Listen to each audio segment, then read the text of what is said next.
welcome to Where Are They Now? This is Heather Lindstead, your host, the CHS class of 1985.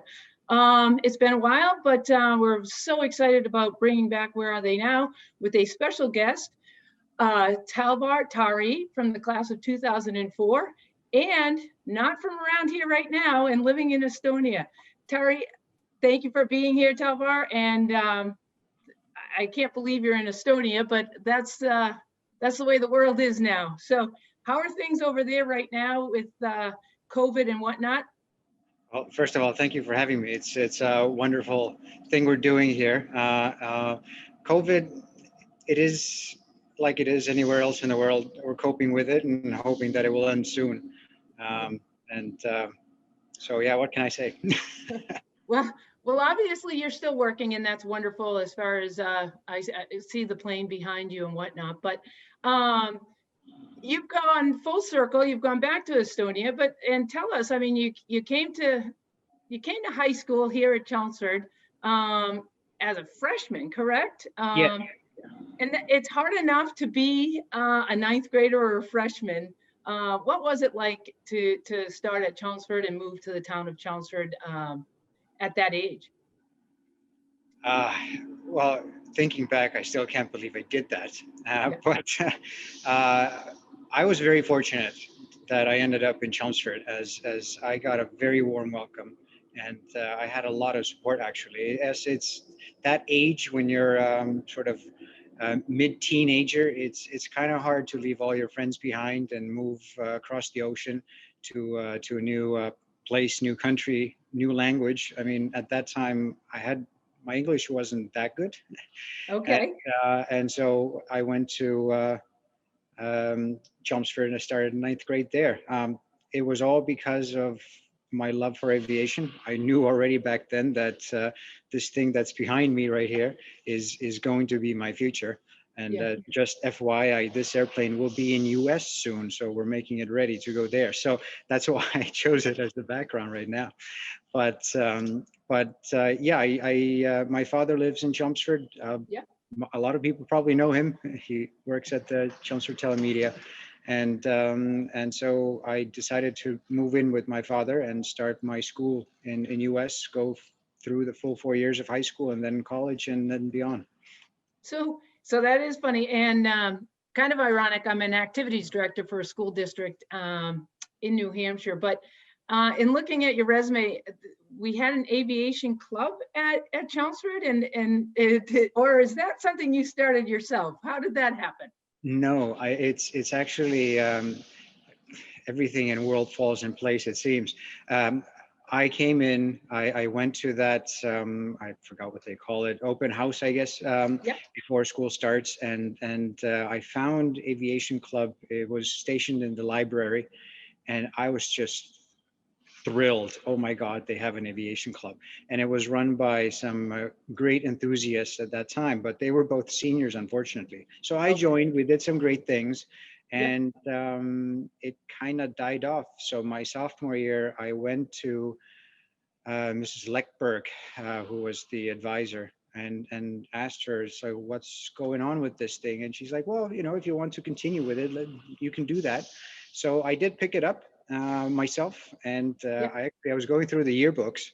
So thank you, Alumni Association, for putting them online, because they're all in US. I don't have them with me in Estonia. Right. I couldn't see pictures of Aviation Club in the 2001 or 2 yearbooks, but in 2003, I just saw a mugshot of me. But yeah, I started, it was my first venture into actually sort of leading some kind of group. And it taught me a lot. And then it kind of picked up in my junior and senior year in high school. We had a nice, I think 5 or 6 people, and we did great things. We went to some aviation expos at Logan Airport. Everybody knew that Talvar is just nuts about airplanes. So even Principal Thomas came to me actually and said, hey, we got some invite to this Boston Logan Airport, some aviation expo for schools.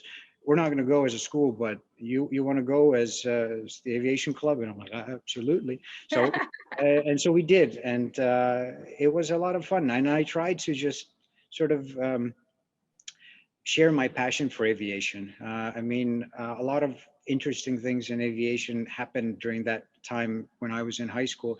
For example, the Concorde had its last flight. It was retired Yeah. in 2003, and it was 100 years of powered flight in 2003 as well. And I asked all my teachers on the day that the Concorde came for a farewell tour at Boston Logan Airport.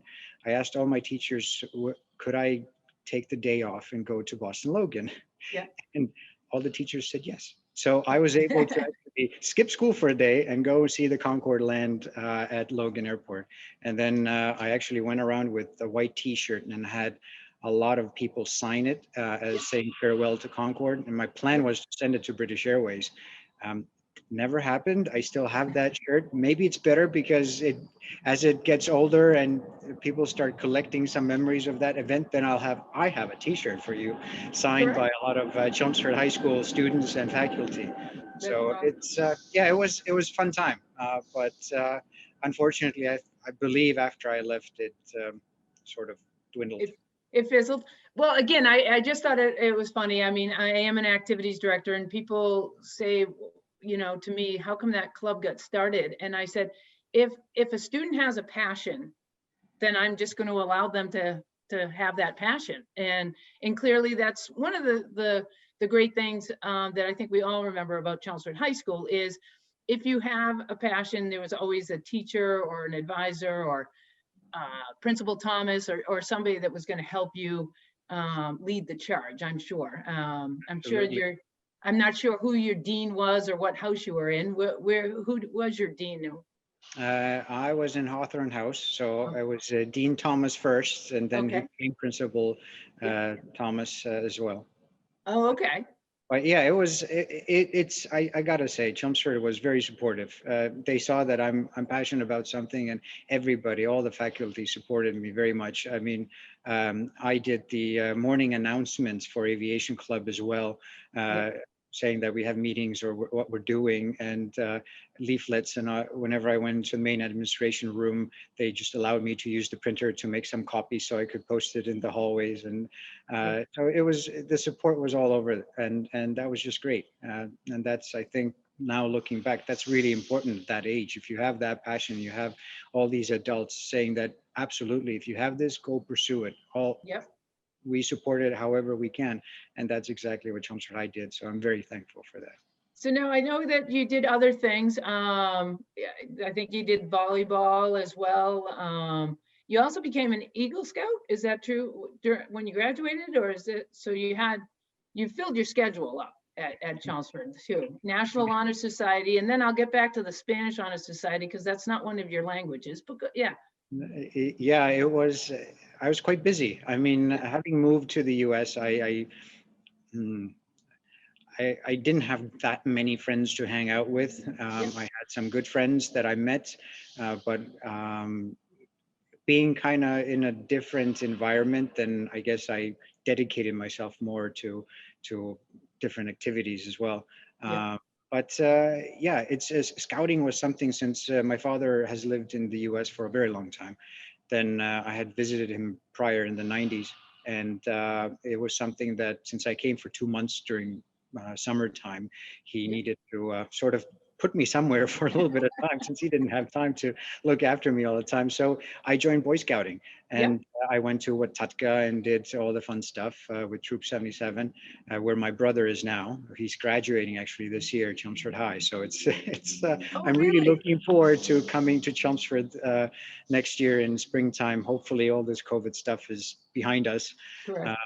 But yeah, I did that. When I came back, it was sort of like, okay, let's continue that. I joined Civil Air Patrol as well, since I was interested in aviation. And Yeah, unfortunately, I had to make that pick, whether Boy Scouting or Civil Air Patrol. And since I was closer to Eagle Scout, then I decided to focus on that and get to Eagle Scout.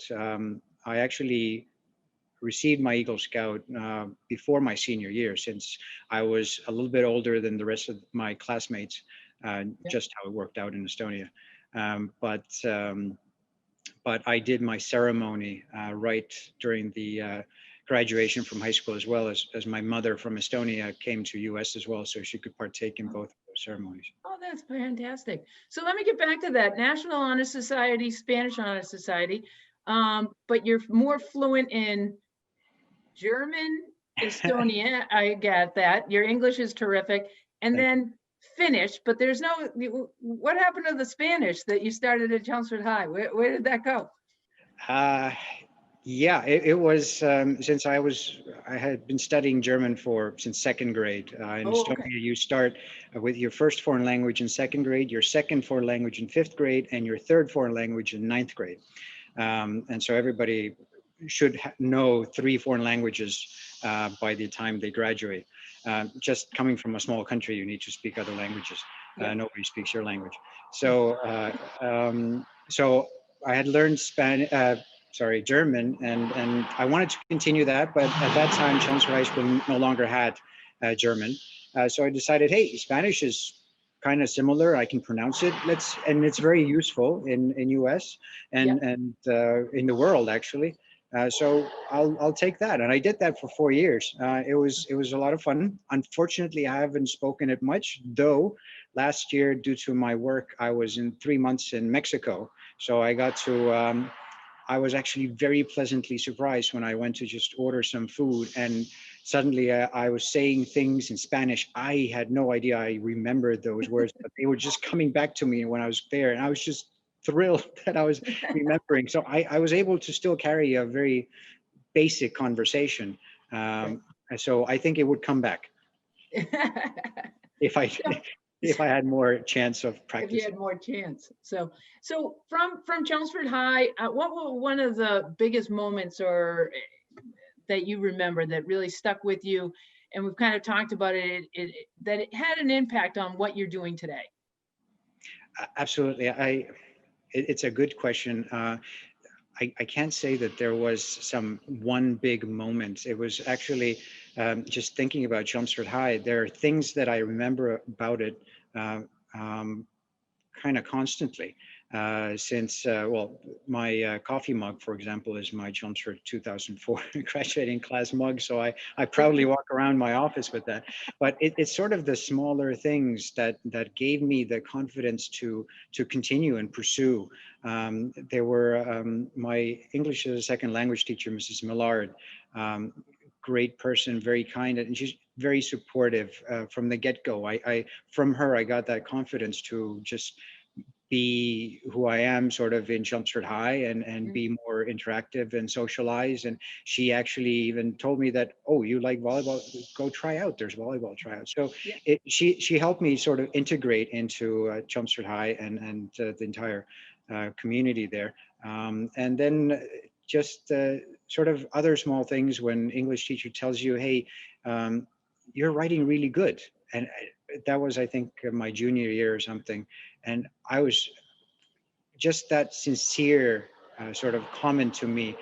It meant a lot, and I still remember that date, sort of when that was happening. And Yeah. so, and there's other smaller things as well. I mean, like my chemistry teacher, Mr. Sherwood.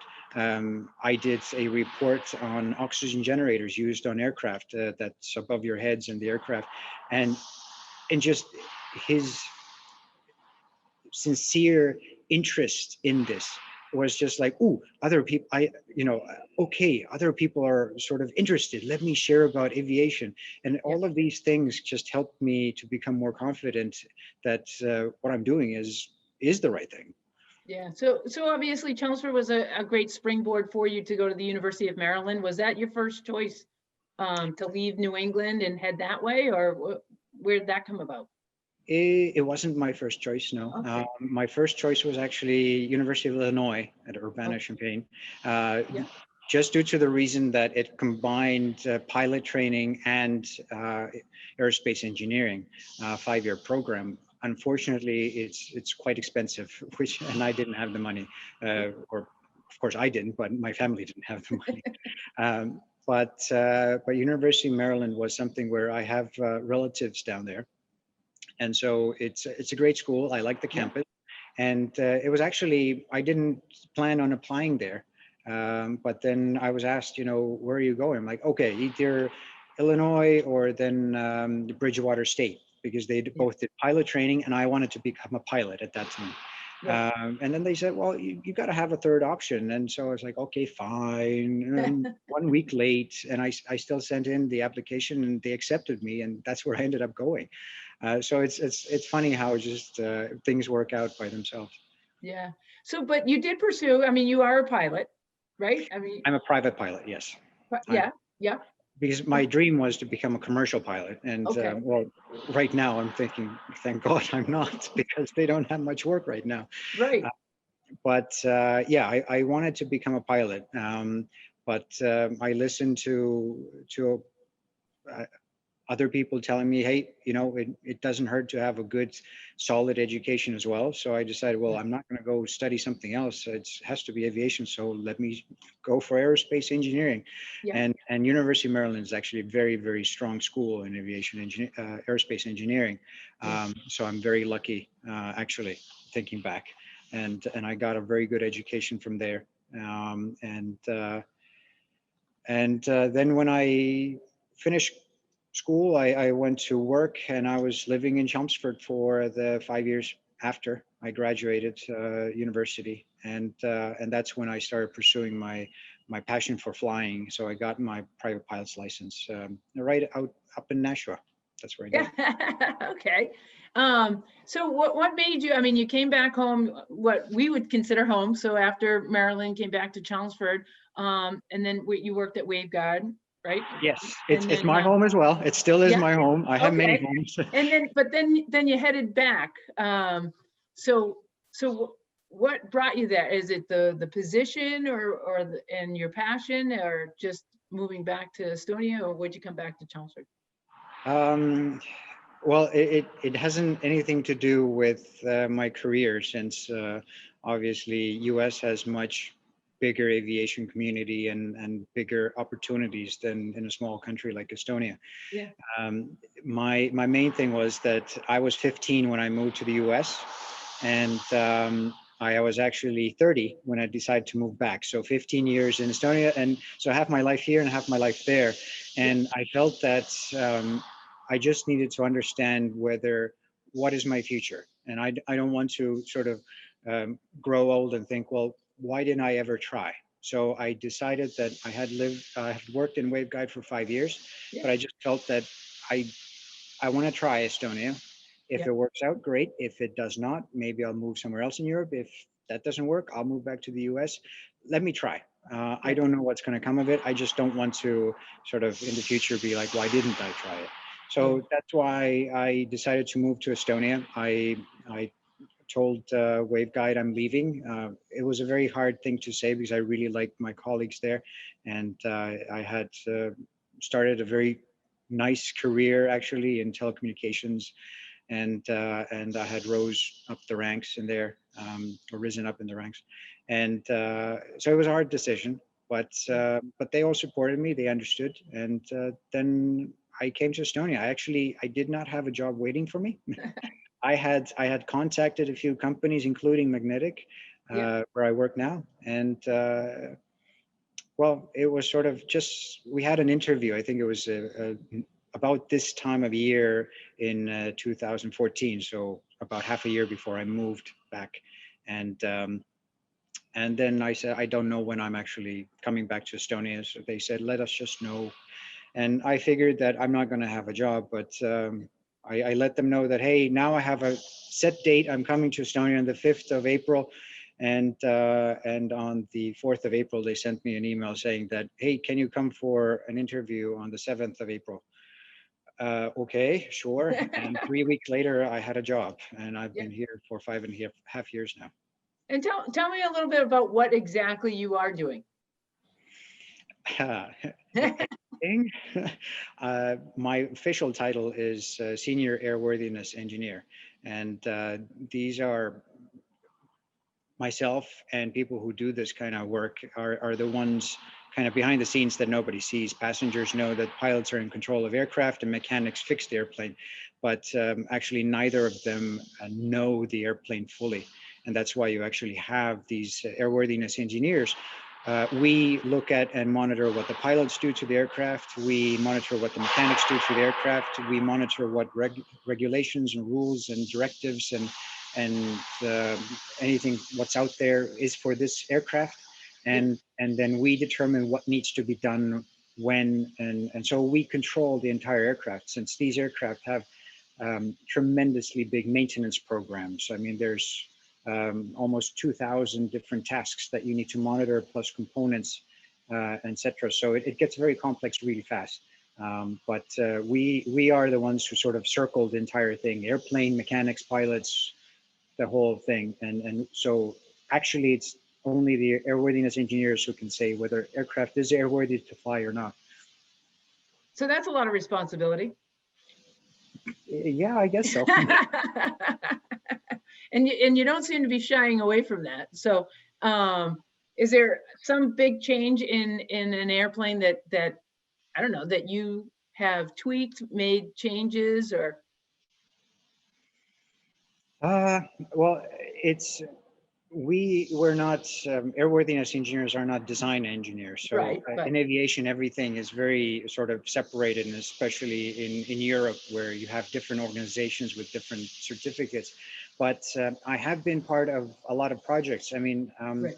yes, we have this daily monitoring of aircraft, but I've also been part of a lot of aircraft sales and deliveries, or buying. So I go and inspect an aircraft, or I prepare an aircraft for sale. So, but some of the biggest thing, I think it's something that my company is very proud of as well, is that our northern neighbor Finland, their national airline Finnair, has a fleet of 12 propeller-driven aircraft for the short legs, and they decided to refurbish their entire fleet of those aircraft. So full cabin modification, plus painting, new delivery. And since I had by that time already a very good relationship with Finnair, as I had done many projects for them, it was they called me in as a technical advisor on how to get this modification done and evaluate the different companies. And it ended up being actually that well, I distanced myself already in the beginning, but I did ask them, would you like Magnetic to make you an offer as well for these works? And so it was very careful how we had to do this, because I had to stay impartial.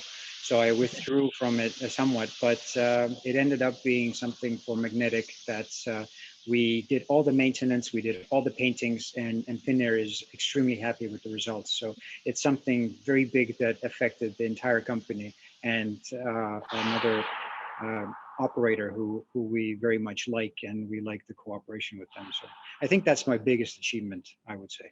Well, I would say that is, besides graduating from Chelmsford High, but other than that, yes, yeah. It's kind of, So how often, I mean, with COVID and those kind of things right now, travel, but do you get back to the US for work too, or is it just, personal travel back? I have not been to the US for work. My colleagues have, though. Okay. And it's something that I always scratch my head, how my colleagues get these things where I should be going. Yep. But these US trips were happening right at the time when I was in China. I was 8 months in China. So I couldn't go.